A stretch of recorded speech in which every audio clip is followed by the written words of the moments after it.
Hello everyone! Ari naman ko disubong sa BFP R6 sa Bacolod City Fire Station.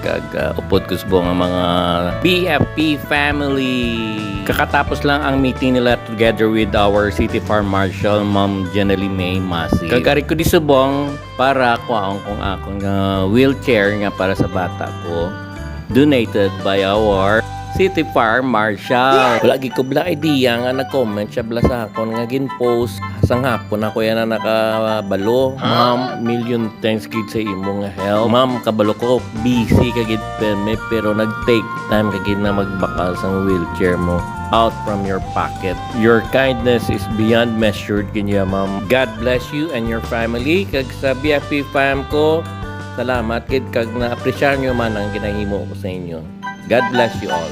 Stay safe lang ta always.